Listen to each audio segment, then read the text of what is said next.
Hello everyone, welcome back to my channel. I'm here to review a Hollywood movie, Babygirl. This Hollywood movie revolves around the life of Romy. So Romy is the CEO of Tensile, and Tensile is into AI. And there's this day that Romy is going to work, right, and she's almost attacked by this dog. But there's this guy that calls on the dog and calms the dog down. Romy just witnesses it, and I don't know, just something just registered about it. Honestly, personally, I don't know what registered about it because there's something special about it, right? If a dog is coming to attack a woman or even a man, I have a way of calming the dog down. You do that, so I don't know what's special about that. Like Romy gets to her place of work and her PA introduces the new interns to Tensile, and this guy who had calmed the dog down happened to be one of them. So his name is Sam. And he's kind of like hanging around the office. And even when the interns were brought to her to be introduced to her, Sam asked this question that I don't know why she found difficult to answer. It was just a simple, very simple question. She was finding it difficult to answer. I don't know, like let me not say my thoughts yet. Anyway, so later on, Sam decides to choose her as his mentor in that establishment. And she was explaining that she doesn't do mentorship programs, but it just kept coming, whatever. Like, in the end, they just had something between them that I wouldn't call a relationship. I wouldn't call it an affair. The movie was trying to portray it like as if it was an affair, but it's not even an affair. Like, I don't even know what to call it. They're just spending time alone doing nothing, basically. And honestly, I'm trying so hard to say something nice about this movie because I really did not like it. I did not like it at all. But anyway, so he continues this thing that I don't know what I'll call. This thing that has no name to me because it's not a relationship, like I said. And it's not an affair. But she continues it anyway. It starts to affect her life personally. Even her daughter knows that something is wrong. And then her husband finds out. And whatever. Her husband finds out, and then Sam just leaves the establishment and whatever. And then there's this person that she works with, Esme. So Esme then uses the relationship or whatever that she has with Sam, uses it to threaten her, uses it to blackmail her to go up the ladder. And the movie ends there. Like, see, you see this movie, right? Last year Christmas, 2024 Christmas, like this movie was everywhere on YouTube. Like the trailer was just everywhere. Babygirl, Babygirl, Babygirl. I was like, okay, I'd wait when it comes to Nigeria, I'm going to watch it. And then it came, and then I watched it. I was just like, because from what other people were saying, from other reviews I was hearing, they were comparing it to 50 Shades of Grey. I personally don't even like that movie. That 50 Shades of Grey, I think it was rubbish. Honestly, it was rubbish. But like, I thought 50 Shades of Grey was the worst rubbish I ever watched until I watched this one.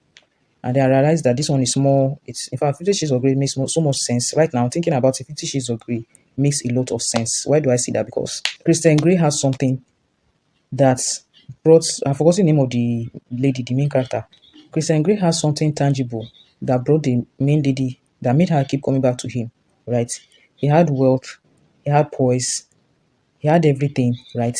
And even their relationship, being bondage, is it bondage relationship or whatever? Is it bondage S and M? I don't even know these terms. Whatever they had, but I can call that a relationship, right? I can call it a relationship because he even proposed to her at some point. I didn't really watch the movie because, like I said, I didn't like it. Back then, I thought that was the worst rubbish I ever see. Until now. He proposed to her, right? They were engaged. So it's like it was a relationship. And even the relationship, like I could see that there was actually respect. Because I remember this particular scene where he say, I'm so sorry, I diverge. It's like, it's almost looking like I'm reviewing some other film, but like I'm trying to say some things about that to compare it with this. Like I remember then he tell her, oh, is it safe word they call it? Like, oh, what's safe word? Or what did she even call it? Is it read or what? Or book or what? What was the safe word? Is it book? Please, whoever can remember, I should just remind me. So whenever he was doing whatever he was doing and like she couldn't take it anymore, she just shouted, book. And they just stopped, like, right? It made sense.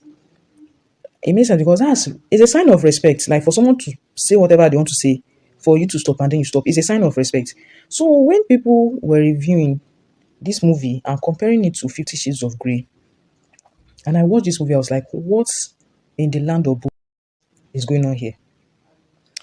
Because you see in this movie, like I said, they did not have a relationship. They did not have an affair.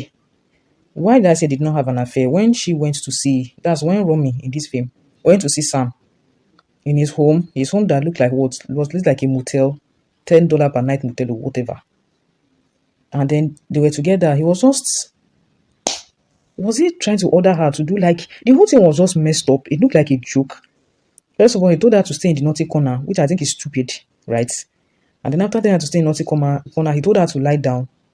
And then I didn't understand whatever the hell was doing to her. I didn't understand it. Because that's not smashing. According to my definition of smashing, that's not smashing. So I don't even know what he was doing.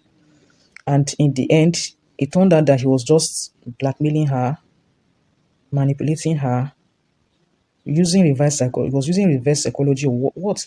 Like the reason why she was just hanging on to the guy and just saying, no, I don't want you to go. I didn't get it. Like the guy, you need to hear that their dialogue, like the conversation. The guy never said anything intelligent. And I'm so shocked that that's what will carry her. That's what is getting her carried away. Like for God's sake, I see you. If somebody as unintelligent as that can come and get you to act stupid, like then how did you get to be the CEO? I forgot, right? Bloodline. Yeah, she's of the right blood, so I guess that's how she see you. Because what a day. So, like I said, this movie is this tops the list of rubbish movies that I've ever watched in my life. Movies that make no sense at all. Movies that were pointless and movies that should have never been made. And you know what hurts the most? It was a woman that wrote this movie. Like why? Why?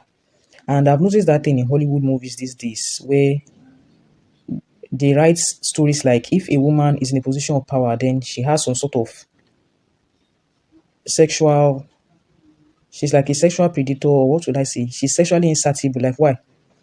Why do they come up with such storylines? Is that how American women in power, is that how they act? Because it's like it's only people in America that see women in power like this.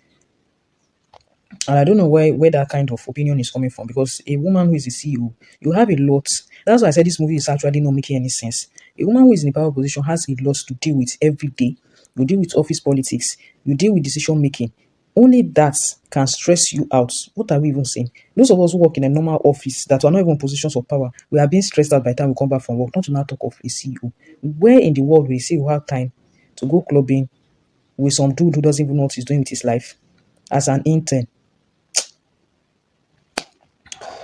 That's what I feel about this movie. But if you want to watch, like I always say, I'm trying my best not to make my opinion to affect your judgments. I don't want my opinion to make decision for you. You can watch the movie and it can make sense to you, because I'm a little bit old school. So maybe that's why I'm seeing the movie like that. But you can watch the movie and it can make a lot of sense. So please don't let my opinions like affect your judgments. You can just watch the movie and who knows, you might enjoy it. So that's that for this movie review. See you in the next one. Bye.